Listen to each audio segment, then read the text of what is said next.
पता है, किसी भी देश का संविधान सिर्फ कानूनों की एक किताब नहीं होती, बल्कि उसकी आत्मा होती है। और भारत की आत्मा की कहानी वो शुरू होती है कुछ बहुत ही शक्तिशाली शब्दों से। चलिए थोड़ा समय में पीछे चलते हैं। सोचिए, साल है 1947। भारत नया नया आज़ाद हुआ है, सदियों की गुलामी के बाद अपने पैरों पर खड़ा हो रहा है। और उसके सामने सबसे बड़ा सवाल क्या था? यही कि हमारी पहचान क्या है, हम आखिर बनना क्या चाहते हैं। और उस सवाल का जवाब, उस नए राष्ट्र का वादा, उसकी आत्मा, सब कुछ बस इन शब्दों में समाया हुआ था। लेकिन ये सिर्फ एक नारा नहीं था, बिल्कुल नहीं। ये एक वादा था, एक ऐसी नींव जिस पर करोड़ों उम्मीदों वाला भारत खड़ा होने वाला था। तो ये प्रस्तावना आखिर है क्या? इसे एक गारंटी की तरह समझिए, हर एक नागरिक के लिए समानता, न्याय और सम्मान की गारंटी। और यहाँ एक बहुत मज़ेदार बात है। देखिए, इसका आइडिया दुनिया भर से लिया गया, लेकिन इसकी आत्मा वो पूरी तरह से भारतीय थी। ये दिखाता है कि कैसे भारत ने दुनिया के सबसे अच्छे विचारों को लेकर उन्हें अपनी ज़रूरतों के हिसाब से ढाला। ठीक है, तो अगर शक्ति लोगों से आती है, तो फिर उन्होंने भारत को कैसा देश घोषित किया? चलिए इसे समझते हैं। देखिए, प्रस्तावना एक बहुत बड़ी, कह सकते हैं, क्रांतिकारी घोषणा करती है। वो कहती है कि यहाँ कोई राजा या कोई शासक नहीं होगा। असली अधिकार, असली शक्ति वो भारत के लोगों के हाथ में होगी। और ये जो राष्ट्र का चरित्र है ना, ये 3 मजबूत स्तंभों पर टिका है। इन्हें देश की नींव समझिए।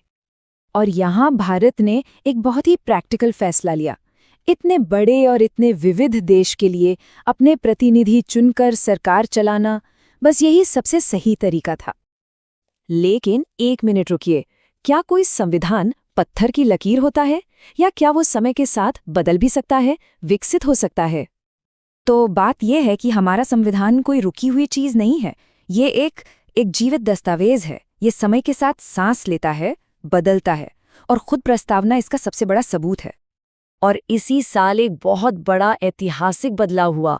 42वां संशोधन आया और उसने प्रस्तावना को हमेशा के लिए बदल कर रख दिया। सिर्फ एक संशोधन, लेकिन इसने 3 इतने शक्तिशाली शब्द जोड़ दिए कि संविधान का जो इरादा था वो और भी ज्यादा साफ हो गया। पर इन शब्दों का असली मतलब था क्या? असल में ये शब्द भारत के भविष्य के लिए एक नई दिशा तय कर रहे थे। लेकिन कहानी यहीं खत्म नहीं हुई। अब प्रस्तावना को अपनी सबसे बड़ी लड़ाई लड़नी थी, और वो भी देश की सबसे बड़ी अदालत में। अब ये सवाल सुनने में तो बड़ा सीधा साधा लगता है ना? पर इसी एक सवाल ने सुप्रीम कोर्ट को दशकों तक उलझाए रखा, और इसका जवाब वो भारत का भविष्य तय करने वाला था। ये टाइमलाइन दिखाती है कि सुप्रीम कोर्ट की सोच में कितना बड़ा बदलाव आया।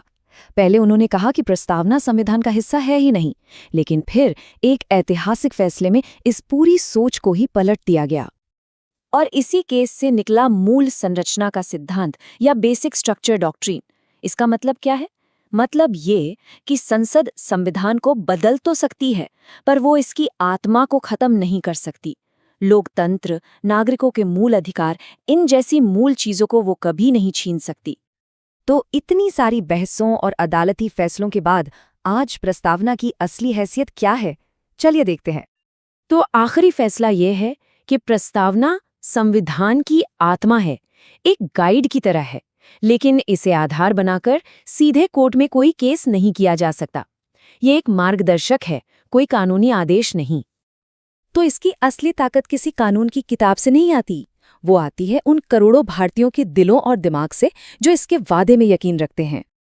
और ये हमें एक बहुत ही दिलचस्प सवाल पर लाकर छोड़ देता है। अगर इसे कानूनी तौर पर लागू नहीं किया जा सकता, तो फिर इसकी असली ताकत है क्या? शायद इसका जवाब हम सबके अंदर ही कहीं छिपा है।